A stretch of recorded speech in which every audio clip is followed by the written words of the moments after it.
Good morning! Today is a really cool day. Well, not so much. It is raining and it's early and I'm hungry, had no breakfast yet. However, guys, I have a customer job today, setting up a new aquarium, so let's get this car loaded.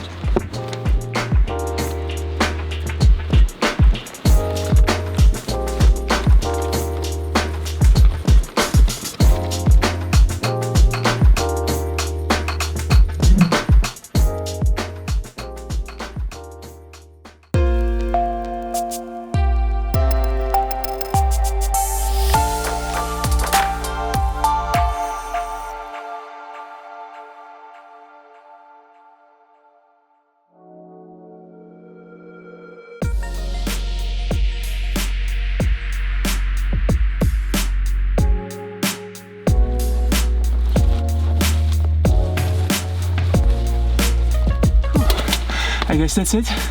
Okay, now let's go to the customer.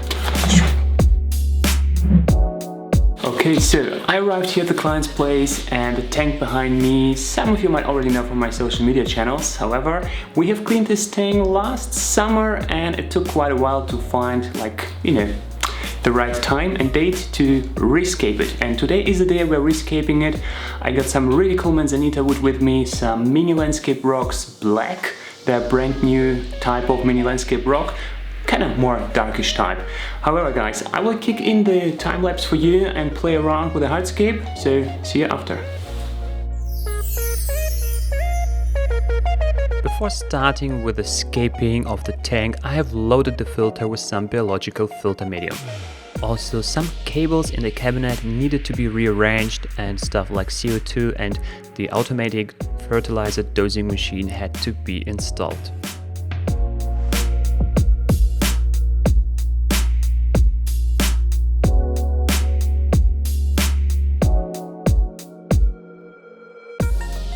Three to 4 bags of 9-liter Tropica soil have been used as a bottom layer.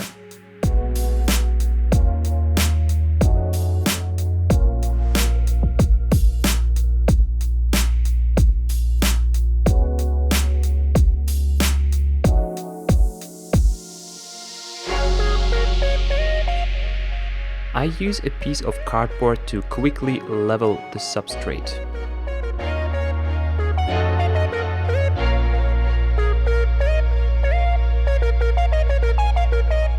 The hardscape process started with laying out all of the Manzanita pieces on the floor and looking for pieces that would catch my attention.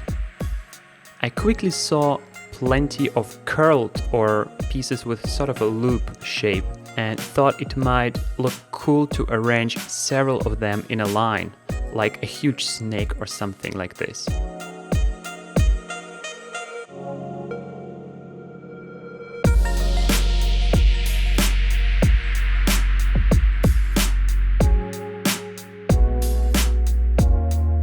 To stabilize the branches and also to separate the soil from the cosmetic sand yet to be added, I have used the black type of mini landscape rocks. I simply put the rocks in between the branches and lined them up kinda randomly.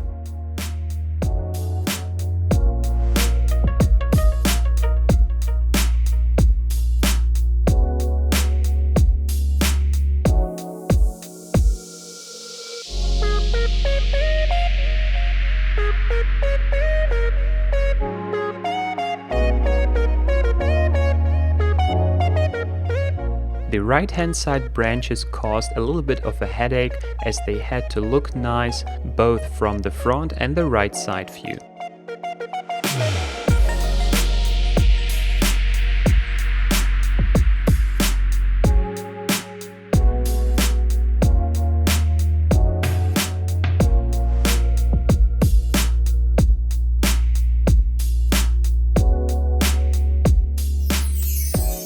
So this is going to be the hardscape. As you can see, it is a little bit Asian style, kind of dragon hardscape. Definitely got inspired here by guys like Dave Chow. Huge shout out to him. He's been in Hamburg in EAPLC awarding ceremony, and I was able to learn from him how to arrange the hardscape, create those loops to make the hardscape look like a dragon. And if you look closely here, you might see the dragon as well. And fun fact, you know, it's not as kitschy, you know, like real dragon with the little tentacles and everything. So it's just kind of curly hardscape, which looks still natural. And yeah, what should I say? I wanted to try something different, show you something new, and also it was client's wish to make something in this direction.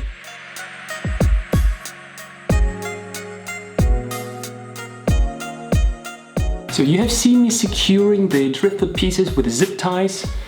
Basically, these little thingies, they are, I don't know, they are gold. I love using them all over the place because you can quickly secure your hardscape. You can interconnect two of them, make a bigger one, and you know, when you don't need them anymore, when the driftwood is soaked, you just cut it and then you can pull it out super easy. What I have done in addition to this, I have glued some of the pieces with the super glue. Simply using, where do I have it? Here, my super glue gill type, and yeah, works like magic. Just, you know, in between the pieces of driftwood and then covering up with a little bit of soil, kind of crumble it on top to cover up the whitish glue color. Works perfect, looks like super natural, and yeah, I can touch it, I can move it, you know, boom, everything super stable. Next two steps are filling in the cosmetic sand. And I have some kind of smaller gravels of rocks that will go on top, creating a nice smooth transition. This is GBL Zanzibar sand. Something I really like about those, they come in several different colors, starting from like snow white to almost black. You don't really have to wash them, they are super affordable, come in those handy bags, and yeah, just in general, there are some really cool colors, so you might check them out. I like using a white paintbrush to smooth out the soil and sand areas. It is the perfect tool to work in between the rocks or to clean the soil from the hardscape.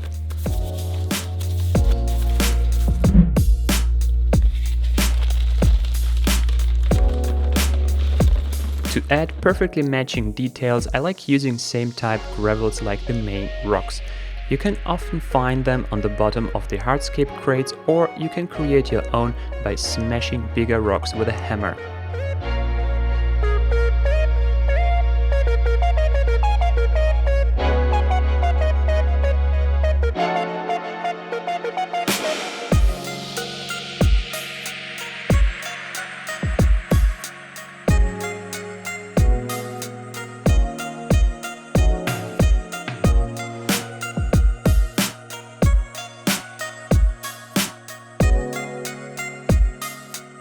A little fun fact now about the combination between the cosmetic sand, the created gravels, and the rocks.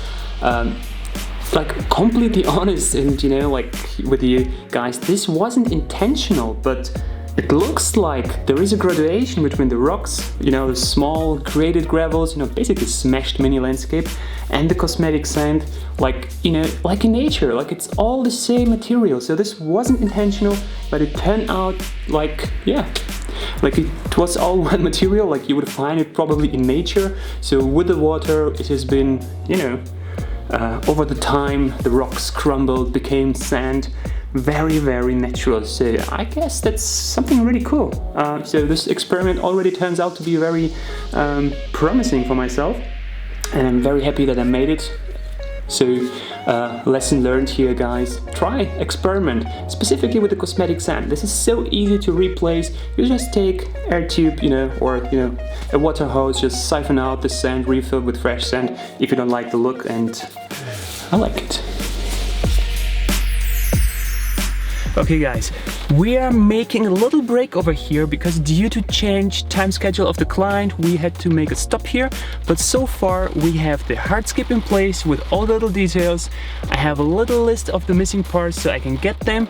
And tomorrow we are going to continue the planting for you. You don't have to wait until tomorrow because this is all in the same video.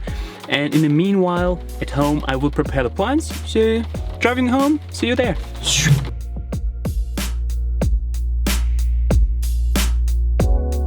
To clean off rock wool, I recommend using the smallest pin set available. In my case, I use the ADA Pro pin set size S. You simply brush off the rock wool with a pin set. It is important to remove as much rock wool as possible. The final remaining bits you can easily wash off with water. Large emerald crypts such as crypt Venetiae tropica, I remove the leaves right away as they are very likely to melt when underwater. You can apply this technique to the most emerald grown crypts in combination with soil substrate.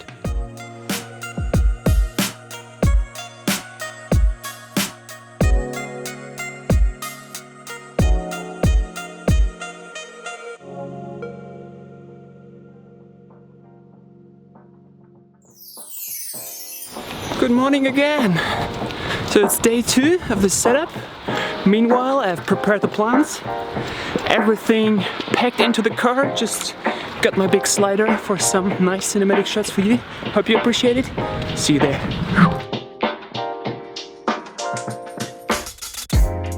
As always, I like to use the plant labeling method to kind of create a planting map.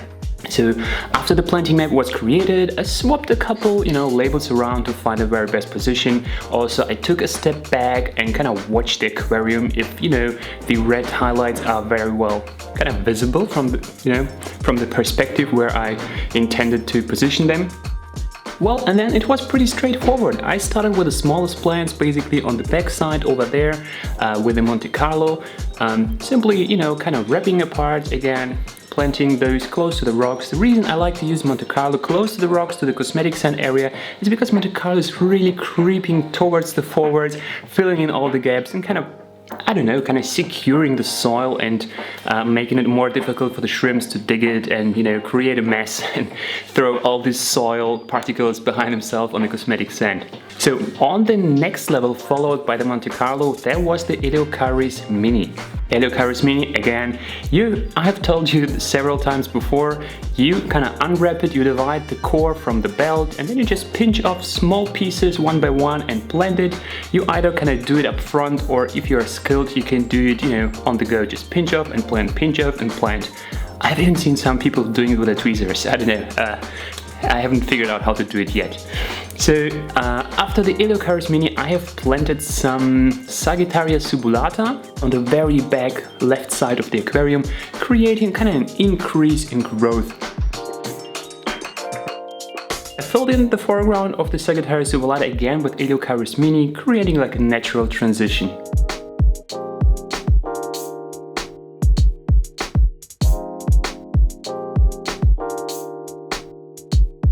Very similar kind of combination of plants I have used on the right side of the aquarium, mainly in this front corner. Again, I have used the Monte Carlo to secure the gaps between the rocks. Then I have used Eleocharis acicularis Mini, planting, kind of on a second level. And a third plant and a first highlight, I have used Alternatera reinecki Mini. So there is like a red eye catcher. It's very well visible, like right where I'm sitting here, watching in between those driftwood pieces. So it's very nicely visible, like from this position. So it's like the first red highlight. Next, I followed with a little gap over here with the Starogynea repens.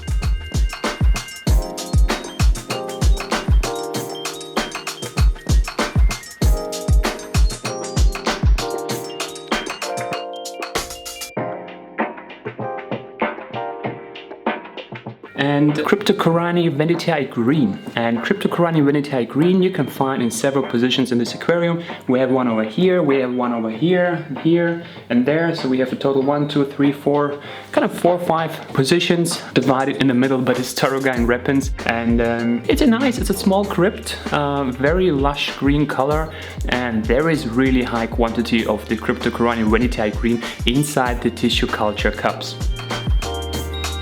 So then after the venetiae green I went to the background of the aquarium, and from the overhead position very well you can see how I have planted like a combination of 2 Cryptocoranis that will get slightly taller. One of them was Cryptocorani crispatula balancei and the other one was the Cryptocorani undulatus red. Very similar, the undulatus red will stay smaller than the balancei, and I placed those strategically in how many? 1, 2, 3 positions, mainly behind those kind of branches that look over the entire structure.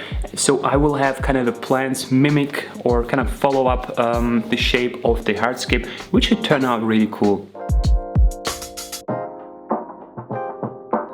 Finally, and before getting to the final kind of, I don't know how to call it, highlights, I have filled in the gaps in the background with the Cryptocorani venetiae tropica. And yeah, those you have seen in the preparation phase, they were normal potted crypts, and because they were very big grown, and in general this is something I like doing, so I kind of cut off all the leaves of the crypts. The final plant that went inside after the Cryptocorani venetiae tropica was the Ludwigia palustris. And Ludwigia palustris is a stem plant, it is an easy category plant. It gets reddish under, easy and medium conditions, doesn't need much light, doesn't need much nutrients.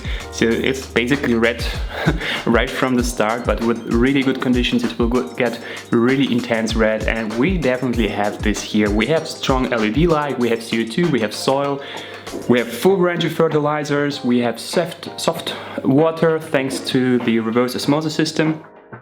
So with the Ludwigia palustris we created 1, 2 big major red highlights, and the third one is, again like I said before, Alternatera Nekimini, having 3 red focal points in between the branches framed by the crypts.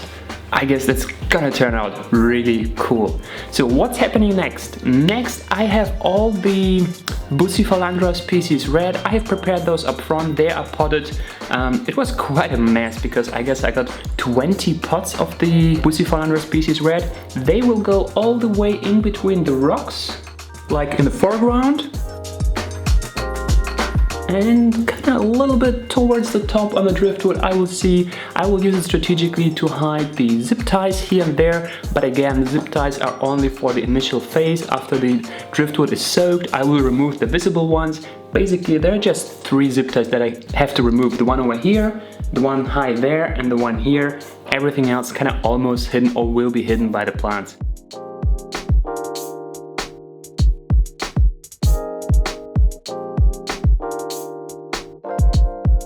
Final plants that will go inside is the Bolbitis, Hydelotti, the Congo fern, and one will go somewhere strategically here, this position, and the other one will go on the back side of the aquarium, mainly where the rock is sitting right now, which is there to kind of put some weight on top of the wood until the wood is soaked. So when the stone goes away, the final Bolbitis will find its place there. Until then, I will just put it in the foreground to the cosmetic sand area.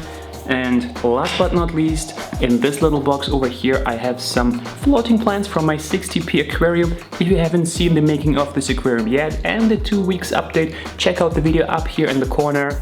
I love this aquarium, it's growing so nicely, and yeah, the floating plants, like final, kind of when the water is inside, then we'll just toss in the floating plants.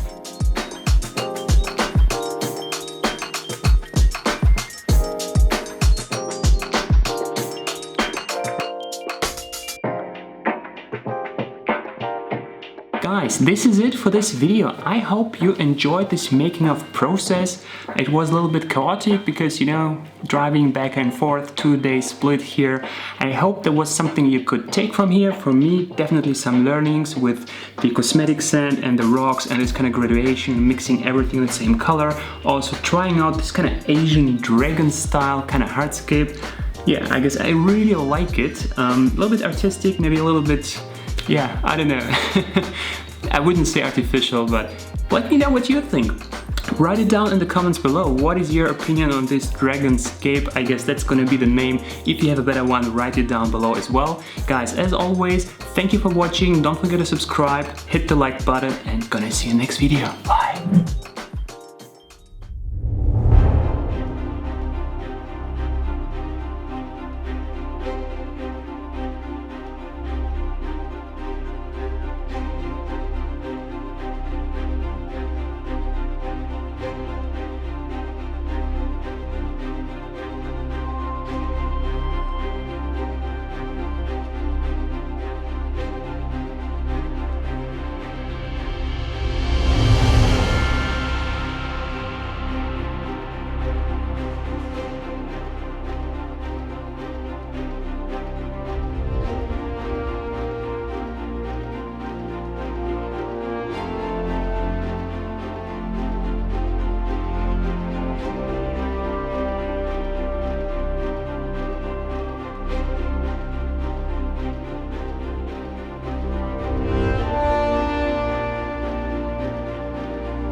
Guys, this is the post-credit scene, and I had a conversation with a customer right now. I told him, like, super honest with you, I'm a little bit jealous. I wish I had this scape at home. I had no idea it would turn out this well, and I had no idea it would become a Dragonscape. You know, I got the rocks, I got the full box of driftwood with me, and I wanted to have something from left to right because this is the viewing direction, and that's it. I had no idea it would become a Dragonscape. Really surprised how well it turned out, and really curious to know your opinion about it. So guys, really let me know down in the comments below what you think about this style and if I should try something similar at home.